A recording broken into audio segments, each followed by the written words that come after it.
Vestibulum sama cavitas oris propria. Dia dipisahkan oleh arcus dentalis. Ya, di gigi kita tuh memisahkan antara vestibulum oris sama cavitas oris propria. Terus untuk batasnya, batas paling keluar di cavitas oris, batas paling depannya itu ada 5 oris. 5 oris itu celah antara bibir kita ya.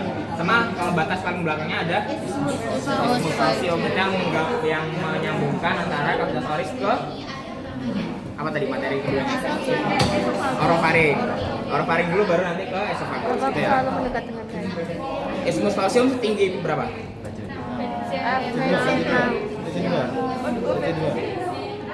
Nih, VT2 sampai 3, VT2. Cuman makanya orofaringnya 2 sampai 3. Terus ini dibaca aja.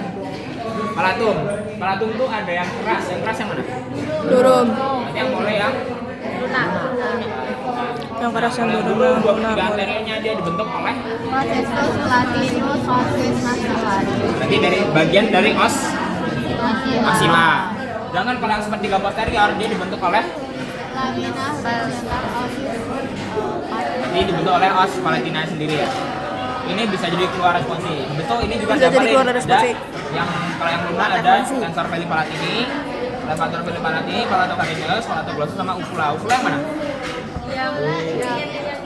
Ya, yang gantung itu ya di tengah-tengah. Ini.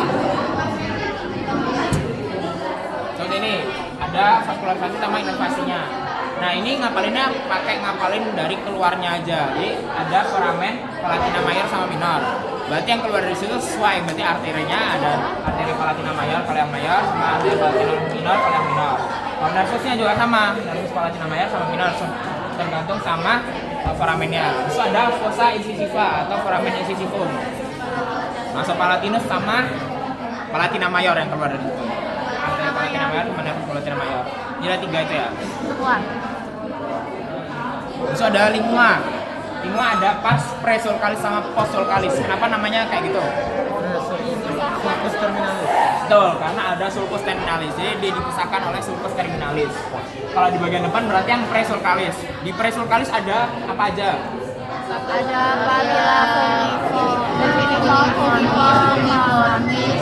Oke, ada papila-papila ya, papila untuk pengendapan. Cuman yang khas itu adalah papila apa yang gede, yang 8 sampai 12. Circumvallata. Itu bisa jadi ditunjuk dari preparat basah kayak gini. Ini papila apa? Mana ini? Nah, coba kalian identifikasi. Ya, ini kok. Ini yang gede, ini lebih Ini loh, lebih jelas ini.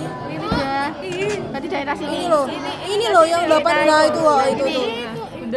Yang bulat itu tah. Ini namanya papilla Papilla circumvallata. circumvallata keluar ya di responsi. Nah, sama kayak ditanyain itu apa sama Aduh, dekat sama mata apa. aku. Saya jawabnya sulcus terminalis. Habis itu di tengah itu ada foramen, namanya foramen Mau lihat kalian? foramen cecum. Itu obliterasi dari ductus tiroglossus. Gitu ya. Nah, lidah itu nggak bisa dibagi ini root sama body atau corpus sama radix. Ini tergantung. Kalau misalnya di bagian sini, di bagian setelah sulcusnya itu namanya yang radix. Isinya tadi ya foramen cecum. Terus ini ada apa? Tonsila apa? Tonsila yang kalau di lidah berarti tonsila lingua. Kalau di sampingnya berarti palatina. Terus di sini ada apa? Ada epiglottis. Yang palatin nggak sih? Nanti dia di sini ada yang untuk menelan benda tumpul. Valecula apa namanya? Lengkapnya. Glosso epiglottica. Nah, terus yang di pinggir-pinggirnya namanya apa? Kalau fossa piriformis itu nggak kelihatan di sini. Cuman dia fungsinya menelan yang tajam. Kalau tajam di fossa piriformis, kalau yang tumpul di tadi valecula. Ini tuh ada plika glosso epiglottica yang lateral sama yang medial gitu ya. Terus itu kita lanjut ke muskuli. Muskulinya di lidah ada yang intrinsik sama yang ekstrinsik. Kalau yang ini yang ekstrinsik ada 4. Nah, muskul lidah itu dinervasi sama apa? Secara keseluruhan. Nervus hipoglossus, kecuali palatoglossus beda sendiri, dia dinervasi oleh ramus pharyngalis, nervus valgus gitu ya. Jadi mau intrinsik apa ekstrinsik, selama itu untuk fungsi motorik dia oleh hipoglossus kecuali tadi palatoglossus. Ini yang intrinsik, diapalin aja. Aku dulu benar-benar pakai apa singkatannya, jadi lumayan manjur. Ini bisa jadi keluar. Yang buat siapa? Yang buat soalnya? Dokter. Ini inervasi lingua. Jadi lingua itu dibagi jadi dua. Ada yang motorik, ada yang sensorik. Motorik tadi kita udah bahas. Secara umum dia hipoglossus kecuali tadi ada palatoglossus ya. Nah, yang sensorik dia beda-beda. Ada sensorik yang umum atau general sensory. Dia dinervasi oleh 53 atau mandibularis, cabang dari nervus facialis. 5. trigeminus. Trigeminus. Ya. Nah, itu adalah sensor umum. Sensor umum tuh nyeri atau tekanan atau panas gitu-gitu semuanya sensor umum. Terus ada yang spesial sensory atau sensor yang spesial. Dia ada kalau 2/3. Oh ya, fungsinya apa kalau yang spesial? Ya, merasakan atau pengecapan gitu-gitu ya. Dia kalau 2/3 anterior, dia itu dinervasi oleh nervus 7 atau facialis. Kalau 1/3 posteriornya, dia dinervasi oleh 9. apa? Glossofaring. Terus di bagian belakangnya lagi udah mau masuk faring dia ada bagian yang nervus vagus. Tapi cuman ini jarang. Yang penting 2/3 sama 1/3-nya. Oh, cuma tulis 9. Ini bener. Tapi pakai Romawi. Iya, boleh. Terus arteri ini baca aja. Ini glandula salivatoria. Ada yang mayor, ada yang minor. Kalau minor dia tuh kecil-kecil dan tersebar di seluruh mulutnya. Jadi makanya dia nggak dispesifikin, dijelasin. Cuman kalau saya yang glandula saliva yang saliva yang mayor itu ada 3, ada parotis, mandibula sama sublingual. Kalau yang parotis dia ductusnya namanya sensor. Dia bakal keluar di papila apa namanya? Papila. Nanti dicek. Terus ada glandula submandibula. Ductusnya namanya ductus Wharton. Ductus Wharton ini bakal keluar di ya, ductusnya kan namanya Wharton, dia bakal keluar di bagian frenulum lingua. Frenulum lingua itu kalau misalnya kalian mengangkat lidah kalian itu ada bagian yang tegak di tengah. Oh, Itu namanya frenulum. Nah, nanti di situ di kanan kirinya keluar glandula submandibularis, di carunculanya kalau salah namanya. Terus ada glandula sublingualis, dia keluar di plica sublingual. Kenapa dia nggak punya ductus? Karena letaknya tuh udah pas di bawah lidah, udah di diafragma orisnya, jadi dia nggak perlu dialirin lewat ductus dulu. Itu ini dentis. Ini yang penting tuh di sini ada kalian hafalin lapisannya. Ini kalau nggak salah harusnya desain ya kegentingnya.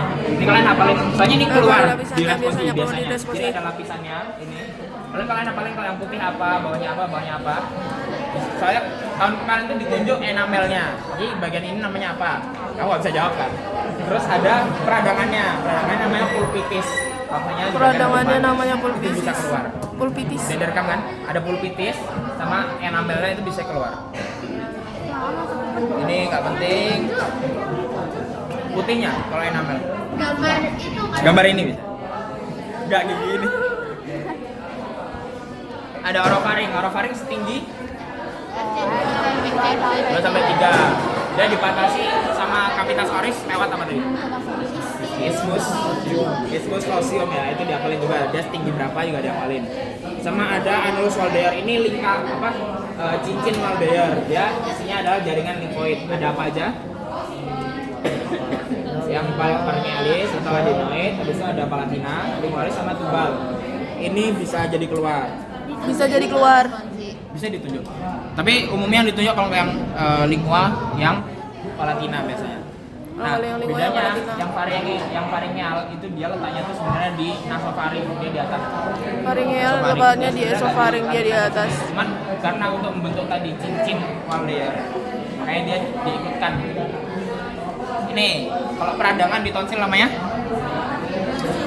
tonsilitis, atau biasanya nyebutnya apa? Amandel gitu. Yang kena tonsil apa? Paladin. Tas soal ya. Ini ada, ini apa yang ditunjuk? Mana ini? Oh, tali itu tas. Glandula Glandula parotis.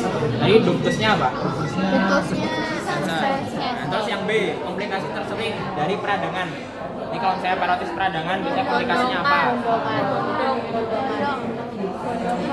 Beda. Nih, jadi ada orchitis. Itu adalah komplikasi kalau ada orang peradangan di parotisnya, ada komplikasinya apa? Biasanya keluar di responsi. Itu jawabannya orchitis. Orchitis itu peradangan di mana? Orchitis itu peradangan di testis. Oh, peradangan di testis. Kayak jadi Tiba-tiba orchitis. aku nggak tahu kenapa ini kayak tiap tahun sering banget keluar ada orchitis ini. Orchitis sering banget keluar. Nah, kenapa kok bisa dia peradangan di sini komplikasinya ke testis? Mungkin karena salah satunya bakterinya itu tempatnya tuh sama. Jadi pokoknya kan setelah bakteri itu menginvasi di parotisnya, dia kan bisa beredar di darah kan. Nah, salah satunya kan bisa sampai ke testis. Nah, kalau misalnya testisnya itu cocok lah kasarnya sama si bakterinya, dia juga bisa menyebabkan peradangan di testisnya. Siap.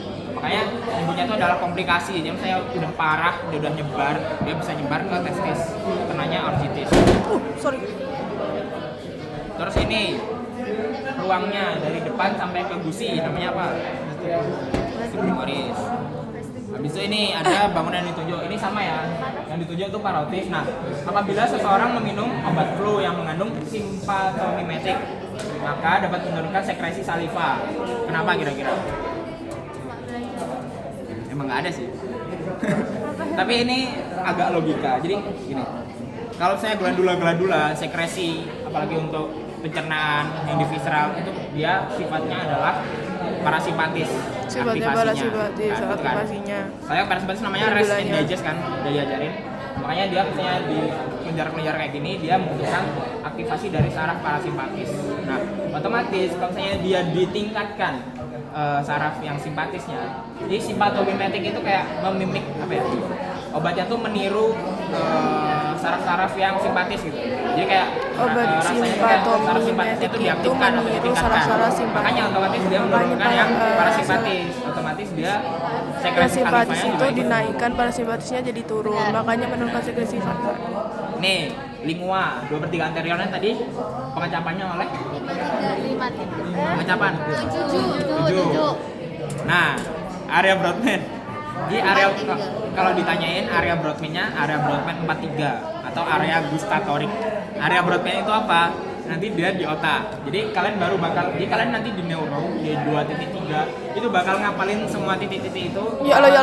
Nama-nama ini. Susah Ini ya. ada area Brodmann namanya. Nah, area Brodmann untuk pengecapan, khusus untuk pengecapan itu di area gustatorik atau Area pengecapan area area Brodmann gustatorik. 43. Itu untuk pengecapan. Sedangkan kalau saya kan ada yang spesial kan berarti pengecapan. Kalau yang umum berarti yang sensor umum. Nah, sensorik primer atau umum dia maksudnya di 312.